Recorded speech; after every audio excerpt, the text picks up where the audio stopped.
Good afternoon. Welcome to Beyond the Game, where we go to and from different college campuses learning about student athletes and their athletic departments. I'm your host, Kaelyn Angelo. This week, we went to Manhattan College, a small Division I school in Riverdale, New York. The athletic department has a total of 9 men and 10 women's sports teams, including basketball, soccer, lacrosse, tennis, and many more. The indoor sports train in Dratty Gymnasium, which is equipped with a 200-meter lap track, fitness rooms, and the sports medicine department as well. As far as the outdoor teams are concerned, they all have a different way of training their sports on what's known to them as Gaelic Park. Soccer, lacrosse, baseball, and softball all share one field with different game lines. During the fall seasons, men's and women's soccer share the field during practices and make sure their schedules don't coincide when it comes to game days.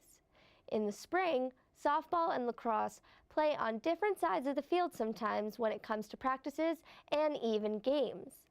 Sports teams also share their field with an outside organization of Gaelic football that plays on the days that the Jaspers aren't using the field. With no set locker rooms and the one train surrounding the field, this facility sure attracts recruits in an interesting way. So we got a chance to interview 2 student athletes in different sports and seasons. Our first athlete is in a season right now. He redshirted his sophomore season, so he's looking for a comeback this year. Let's check out senior pitcher and captain Mike Scarinci on what it's like to be a Manhattan Jasper on the baseball team. I'm a senior baseball player and I'm a pitcher. First couple of years of being a student athlete, it's kind of difficult. You have to kind of learn the ropes. You learn from older guys that help you out. It's really just time management, figuring out ways. You always got to plan ahead. The thing about baseball is we're consistent because we have our own field. So we practice Tuesday to Sunday, 3 to 6. So we kind of just have to schedule around that. In season it's a little harder because we do a lot of traveling. Pretty much have to have Fridays off, and then Tuesday, Wednesday afternoon. So spring is a lot harder. Fall isn't as bad. You really don't miss any class in the fall. But spring, I mean, some classes, especially as you get older, the mandatory classes, I miss about 5-6 classes of my math, which is my major, those major courses. We play 55 games a year. We play about 3 to 4 games on the weekends. Conference, we play 3 games a weekend, and then 2 or 3 games during the week. So that ends up being 55 games. In the MAC right now, we're preseason ranked number 6, and we're sitting right about there now. The top teams are Canisius and Quinnipiac in the conference.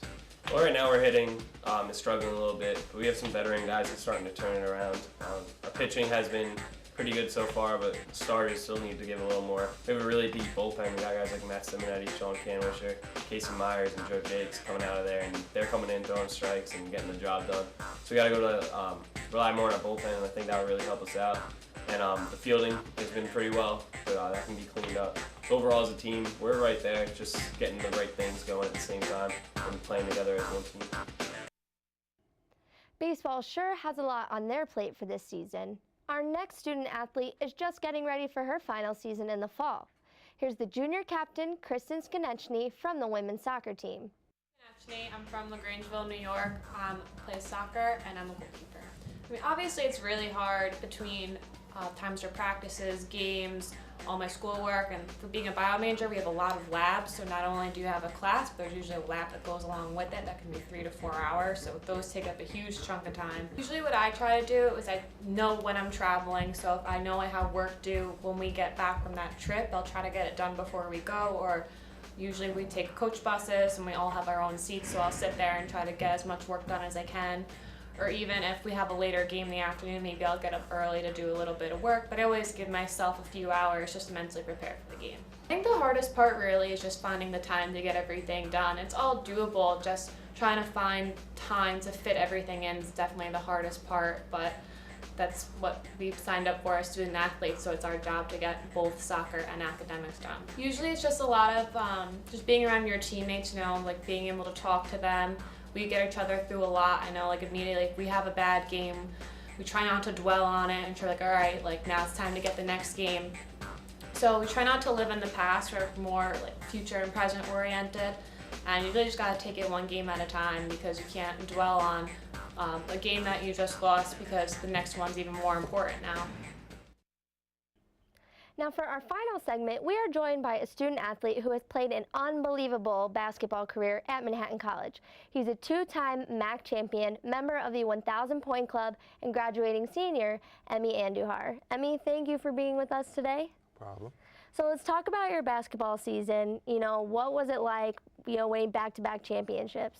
It was fun. It was a fun journey, also a long one. But it was great. We achieved our goal. We got accomplished what we wanted to accomplish, and that was winning the championship. That's awesome. And so you're being from the Bronx, local. What does it mean for you to be a Jasper? It means a lot, you know what I mean? Jasper, having that name across my chest means a lot. Just being a representative of the school and just knowing that I'm a member of the school from a basketball standpoint, and it just means a lot to me. Now, you're a senior, you're graduating. What could you say was your most memorable experience at Manhattan? Most memorable experience, I say just winning a championship back-to-back. It was great. Something that hasn't been accomplished since over like 10 years ago. But now I'm going to be in the history of the school, and just to be a part of that, it means a lot to me. And that's awesome. We congratulate on everything you did here at Manhattan, and we wish you luck for your future endeavors. Thank you so much. Well, that's all the time we have for today, but join us next week when we travel to Knoxville, Tennessee, and we find out more about the volunteers at the University of Tennessee. I'm Kaelyn with Beyond the Game, and we will see you next week.